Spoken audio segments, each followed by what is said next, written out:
Chapter 4. Friday morning, Nick sat at his desk, staring down at the printing press plate. He had never seen anything like it, nor was he sure what to make of it. The only thing he knew was that the car leaving the scene the other day was a black Nissan. Also, part of the license plate number was RY58. Now, all he had to do was figure out the rest of the number, as well as the name of the driver.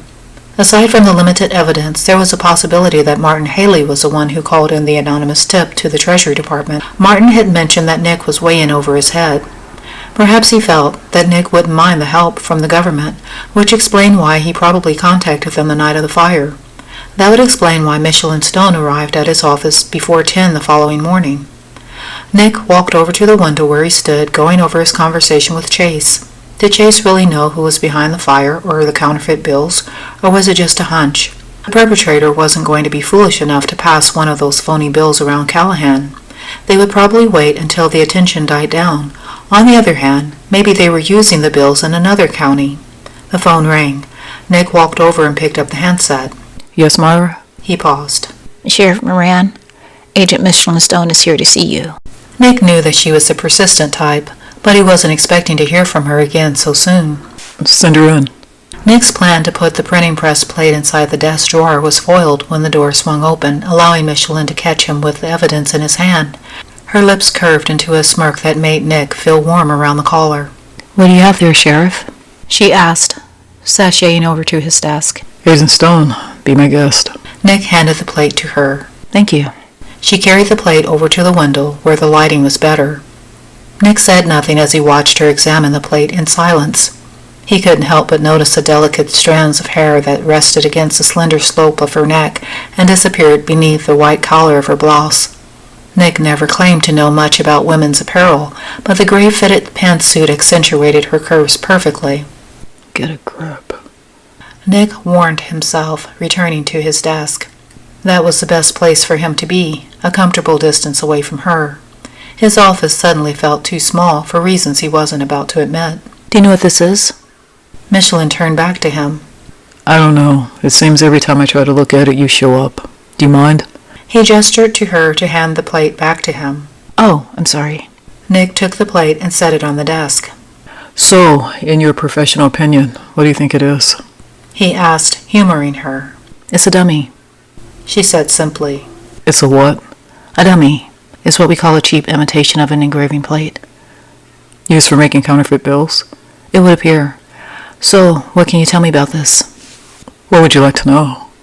For starters, where'd you find it? Agent Stone, am I your only source? Nick asked in place of an answer. Actually, I've been talking to several of your citizens, and I've learned a lot. Unfortunately, what I've learned has nothing to do with this case. So, that's why you're back. He said dryly. Sheriff, I was really hoping that you've had enough time to reconsider our working together. Quite frankly, my boss is kind of eager to hear my report, and So far, you've got nothing. are your citizens just like you? How do you mean? Are they unwilling to talk about this case with an outsider? You mean you? He chuckled. With all due respect, the first call our office received about this matter should have come from you. Are you saying I mishandled this evidence? For your information, I didn't know that this plate even existed until the night before you showed up. I'm just saying, it's understandable that you are unaware of the steps to follow, being from such a small town. I think I'm doing just fine. Of course, I didn't think to call this piece of evidence a dummy, and I'm not in the habit of just dropping by people's office without an appointment, but I suppose it's just some of the professional training you've received working with the government. He mocked. Sheriff Moran, I have been more than professional with you. It's you who has not shown even an ounce of professional courtesy from the moment we've met. I disagree. And besides, if you were an agent for this said, as you say, then instead of asking me a bunch of inane questions, you would be out there pounding the pavement looking for answers yourself. Fine. Michellin stood up. I thought we could work in a joint effort to solve this case, but I guess that was just a little too much to ask from a simple country bumpkin sheriff like you. Michellin said, storming out of his office. Nick propped his elbow up on the arm of the chair as the door slammed behind her. On a personal level, he found her amusing, and for that reason, he was unfazed by what she had said. As the hours faded into the latter part of the afternoon, Nick phoned the DMV and asked them to run a search on the driver of the black Nissan. The best he could do was obtain a 2-page list of all the black Nissans owned in Callahan. although sifting through the list to find a match required more patience than he had at the moment. Nick stuffed the list into the glove compartment of his patrol car and pulled up to the curb in front of Sadie's Bar and Grill. He got out and went inside. Good afternoon, Sheriff. A young woman greeted him with her notepad and pencil ready to take his order. Hello, Tammy. What can I get for you? I'll have the usual. Follow me. She smiled, tucking the notepad back into the waistband of her apron and leading him to his usual table by the window. How's your dad coming along with his tractor? Nick asked, pulling his chair away from the table and sitting down. Not too good. He's going to have to sell it for parts. Tell him to give Henry a call. Maybe you can help. I'll do that. Thanks, Sheriff. Tammy smiled, darting back to the kitchen. The bell above the door rang. Martin Haley walked in. Suspicions of Martin notifying the Treasury Department popped into Nick's head. If there was any truth to the matter, now was a good time as any to address it. Nick beckoned for Martin to join him. Hey there, Nick. Martin said, squeezing through the maze of tables and pulling up a chair. Hey, Martin. How's it going? Nick asked as Tammy returned to take Martin's order. Couldn't be better. Martin rambled off his order as she jotted it down and then left. Off the record, how's the case coming? I'm making progress. Nick said, exaggerating the truth. But something interesting happened. What was it? Martin asked. A woman from D.C. came in the other day. She says she's here to investigate the case. Have you talked to her? No, she hasn't come to see me. Why? She's responding to an anonymous tip her department received saying someone in Callahan is making counterfeit bills. Oh, this thing must be pretty big for them to send one of their guys down here. Yeah, which brings me to my question. You wouldn't happen to know who called, would you? How would I know who called? Unless you think it was me. I don't know. Maybe you thought you were helping. Nick. Martin laughed. Do you honestly think I'd go over your head to those bastards in D.C.? You think I'd need them coming down here to turn Callahan inside out with all their bureaucratic crap? What was I supposed to think? You told me I should call them, and then just like that, she shows up. It wasn't me. I mean, yeah, I said you should give them a call, but that didn't mean I was going to go behind your back and call them myself. I thought you knew me better than that. You're right. It was a crazy thought. Here, let me make it up to you. Dinner's on me. Nick said, hearing the offense in Martin's tone. It was clear that it wasn't him. You know I ordered the porterhouse. Martin reminded him. Yeah, I've got it. Nick assured him as he and Martin continued their conversation. Having told Martin goodbye, Nick went out to his car. Before getting in, he spotted a woman about a half block away, fidgeting with the lock on her car. If she was trying to get in, he wasn't sure why she hadn't done it already. Nick paused to see if there was a problem. She's locked out, he said, watching her slam her hands on the top of the hood and march away before returning in a huff to try it again. Nick drove up the block. As he neared the woman and her car, a little smile of satisfaction eased over his face. She lifted her head. Sure enough, it was Michellin Stone. Even now, she didn't look happy to see him. Nick tried to hold back his laughter as he parked in the space in front of her car. She turned away from him and folded her arms across her stomach. You can't park here, Nick said, pointing out the fact that she was parked in front of a no parking sign. Michellin pushed the wayward strand of her hair that made its way out of the clasp, holding her bun together. This is just great, she said under her breath. Nick gave a half smile as he walked over to her. He looked up the street and then back at her, directly meeting her gaze. You're enjoying this, aren't you? I'm just doing my job, miss. But tell me how a seemingly intelligent woman finds herself parked directly in front of a sign that clearly says no parking. I only pulled into the space to get a newspaper from the stand, and She stopped, refusing to continue. And you what? He asked, thoroughly enjoying her predicament. I locked my keys in my car. There, I said it. She said with a shrug of her shoulders and a forced smile. Well, I could give you a ticket. I mean, it is the one thing that us simple country bumpkin sheriffs know how to do. I guess I deserve that. Go ahead, give me a ticket. I deserve that too. Don't you have a cell phone? Nick asked, forcing himself not to care about her plight. I called several locksmiths, but no one showed up. Here, let me. He said, reaching into his pocket and pulling out his cell phone. He dialed the numbers and waited for his party to answer. Hey, Sheriff. A man answered on the other end, having recognized Nick's number. Larry, I need a favor. Sure, what's up? I have a young lady who's locked out of her car. She's parked here in front of Zeb's shoe repair. She's driving Nick said, stepping back to get a good look at the vehicle. It's a silver Lexus. Actually, it's a Lexus ES350. Michellin said proudly as Nick laughed. Did you get that? He asked Larry. Yeah, I got it. Larry laughed. How soon can you get here? I'm just around the corner. Sounds great. See you soon. Nick said, pushing the button and stuffing his cell phone back into his pocket. Larry's the locksmith. He'll get you squared away. That's very kind of you. I have my moments. Seeing her smile made the muscle in Nick's stomach tighten with excitement. If you're off duty, maybe you'd like to grab a cup of coffee. Nick suggested. You mean like a... She hesitated. It's not a date or anything. No, of course not. She said with a shake of her head. I just thought that since you didn't know anybody but me, it seems. He chuckled. I know people in Callahan. Oh, really? And who do you know? He asked, unable to refrain from grinning. He wasn't sure why she was having this effect on him. Whatever he was feeling apparently had a mind of its own. There was no stopping it. He wasn't sure if he wanted to. Well, for starters, there's that one guy who owns a coffee shop and the woman with the dog and... Michellin said, making her point. That's pretty sad, don't you think? He laughed. All right. She smiled. Maybe not everyone has rolled out their welcome mat like you. Hearing her sarcasm, Nick returned a knowing smile. I really wasn't trying to be rude before. If it came off that way, I apologize. Does this mean we can work together? Nick was still strongly against the idea, but he had to admit that he needed the help.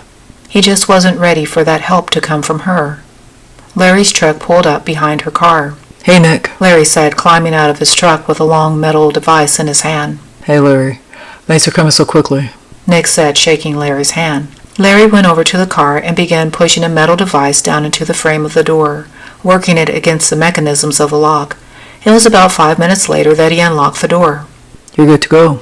You're a lifesaver. How much do I owe you? She asked, pulling her wallet from her purse. Here, let's cover it. Nick said, stepping in and handing Larry a few bills. Thanks, Nick. Have a good one.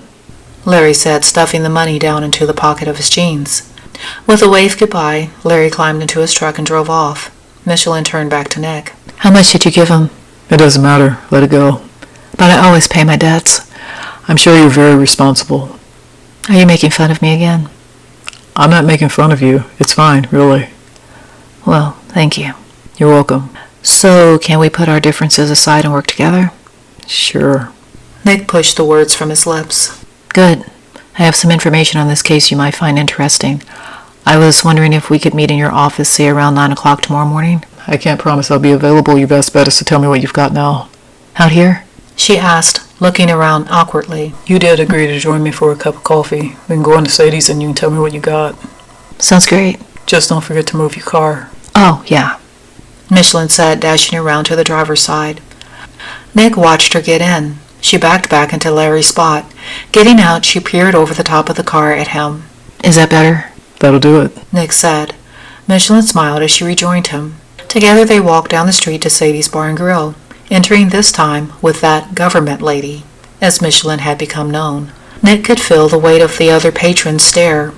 Judging by the questions written on their faces, they were probably wondering if she was helping him solve the case, or if he were on some sort of date instead of out solving the case. Nick was starting to think that it would have been better to meet at his office, but he couldn't guarantee that they would have had time to talk without any interruptions. Tammy rushed over to the table to take their order, which happened to be a garden fresh salad with a twist of lime for Michellin and a ginger ale for Nick. Nick offered to buy Michellin something more, but apparently she wasn't much of an eater. So, what have you got? After the uncomfortable silent walk the two of them shared, Nick wanted nothing more than for her to get to the point. Okay. Michellin leaned forward, preparing to spill the news that was highly classified. There's been a breach in security in the printing and engraving department. Go on. Nick said, admitting that already she had his attention. Someone stole a significant amount of materials used in the production of U.S. paper currency. When you say materials, what do you mean? Exactly what I said. Someone is making paper currency using the same materials found in the printing and engraving department. These bills have the same look and feel as the original. The only difference is they have no monetary value because they're counterfeit. How can you tell? The bills are printed in denominations of 20s and hundreds. I don't know if you're aware, but denominations over $2 bills have a serial number that begins with 2 letters followed by a string of 8 numbers with 1 letter at the end. But these bills have a serial number that begins with 2 letters followed by 9 numbers and a letter at the end.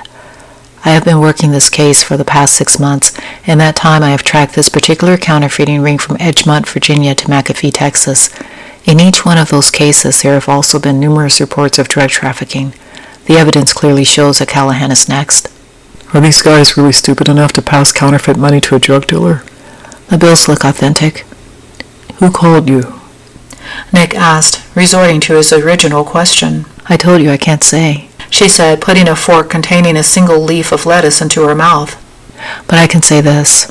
She said, discreetly chewing before she continued. If this operation isn't shut down, it's going to jeopardize the circulation of bills in the Treasury Department, and that's just the beginning. How do you know these cases aren't isolated? They could be, but since McAfee is less than 50 miles from Callahan, it's very unlikely. We haven't had any reports of counterfeit bills or drug trafficking. You probably won't. Callahan is too small. But a small town like this with limited law enforcement is a perfect place to set up an operation. People around here are extremely trusting of each other. They don't pay attention to the bills they're exchanging. Most people don't, but it's pretty easy to tell once you know what you're looking for. I guess in your book that makes us a bunch of simpletons, huh? That's way out of line. If it helps any, I live in Virginia, but I was born and raised right here in Texas, Lowell to be exact. I just moved to Virginia to be closer to my work. The good news is that $100 bills stand out, so detecting them should be fairly easy. But the bad news is they'll probably only use 20s in Callahan. In either case, if we can just find one, we can find the trail that will lead us to the source. And what would you do if the perpetrator turns out to be some old lady who's just trying to buy some food or worse, pay for her medicine at the pharmacy? Would you frisk her before taking her into custody? No, but we would ask her to retrace the monetary transactions she's made within the past month. Once she makes a list, it would be our job to question the people and businesses on that list. That's a pretty lengthy process. It's the only way to flesh out the real perpetrator. Or would you just rather do the frisking down method you mentioned? I've got to admit it would save time. There's just one thing.